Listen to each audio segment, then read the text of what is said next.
अनुच्छेद 30 भारतीय संविधान के भाग 3 में शामिल है, जो मौलिक अधिकारों से संबंधित है। अनुच्छेद 30 विशेष रूप से सांस्कृतिक और शैक्षिकी अधिकारों के अंतर्गत आता है, जो अल्पसंख्यक समुदायों को अपनी पसंद के शैक्षिकी संस्थानों को स्थापित करने और उनका प्रबंधन करने का अधिकार देता है।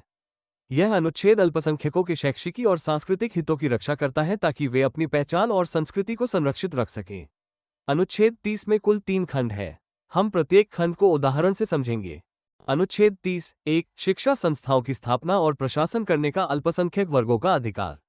संविधान की मूल भाषा, धर्म या भाषा पर आधारित सभी अल्पसंख्यक वर्गों को अपनी पसंद की शैक्षिकी संस्थाओं की स्थापना और प्रशासन का अधिकार होगा।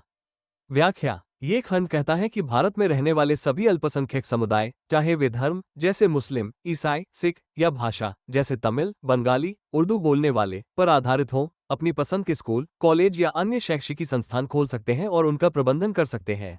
उदाहरण, दिल्ली में जामिया मिलिया इस्लामिया एक ऐसा विश्वविद्यालय है जो मुस्लिम अल्पसंख्यक समुदाय द्वारा स्थापित किया गया था।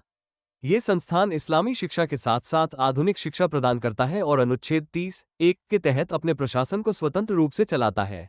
संविधान की मूल भाषा, खंड 1 में निर्दिष्ट अल्पसंख्यक वर्ग द्वारा स्थापित और प्रशासित संस्था के अनिवार्य अधिग्रहण के लिए कानून बनाते समय राज्य ये सुनिश्चित करेगा कि ऐसी संपत्ति के अधिग्रहण के लिए कानून द्वारा नियत या उसके अधीन अवधारित रकम इतनी हो कि उस खंड के अंतर्गत आने वाले अधिकार प्रभावित न हो।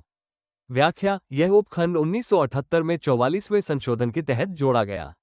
इसका मतलब है कि अगर सरकार किसी अल्पसंख्यक शैक्षिकी संस्थान की संपत्ति जैसे जमीन या भवन का अधिग्रहण करती है, तो उसे ये सुनिश्चित करना होगा कि संस्थान को उचित मुआवजा दिया जाए।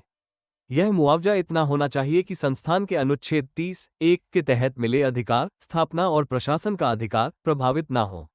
ये प्रावधान अल्पसंख्यक संस्थानों को आर्थिक नुकसान से बचाता है। उदाहरण, मान लीजिए कि सरकार को मुंबई में एक मेट्रो प्रोजेक्ट के लिए एक पारसी समुदाय द्वारा संचालित स्कूल की जमीन की जरूरत है। अनुच्छेद 30 1 ए के तहत सरकार को उस स्कूल को इतना मुआवजा देना होगा कि वह अपनी शैक्षिकी गतिविधियों को कहीं और स्थानांतरित कर सके, जैसे कि नई जमीन खरीदकर स्कूल का निर्माण करना। अनुच्छेद 30 2 सहायता में भेदभाव का निषेध। संविधान की मूल भाषा, शैक्षिकी संस्थाओं को सहायता देने में राज्य किसी शिक्षा संस्था के विरुद्ध इस आधार पर भेदभाव नहीं करेगा कि वह धर्म या भाषा पर आधारित किसी अल्पसंख्यक वर्ग के प्रबंध में है। व्याख्या, ये खंड कहता है कि जब सरकार शैक्षिकी संस्थानों को वित्तीय सहायता जैसे अनुदान फंडिंग देती है, तो वह किसी संस्थान के साथ सिर्फ इसलिए भेदभाव नहीं कर सकती क्योंकि वह एक अल्पसंख्यक समुदाय, धार्मिक या भाषाई द्वारा चलाया जा रहा है। इसका मतलब है कि अल्पसंख्यक संस्थानों को भी अन्य संस्थानों की तरह बराबर सहायता मिलनी चाहिए।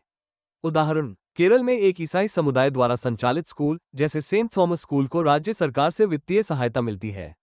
अनुच्छेद 30 2 के तहत सरकार इस स्कूल को सिर्फ इसलिए कम फंडिंग नहीं दे सकती क्योंकि यह एक अल्पसंख्यक समुदाय द्वारा चलाया जा रहा है। इसे अन्य सरकारी या गैर अल्पसंख्यक स्कूलों के बराबर सहायता मिलनी चाहिए। यदि आप भारतीय संविधान के प्रत्येक अनुच्छेद को विस्तार से समझना चाहते हो तो आप हमारी प्लेलिस्ट देख सकते हो। लिंक वीडियो के डिस्क्रिप्शन में दिया गया है।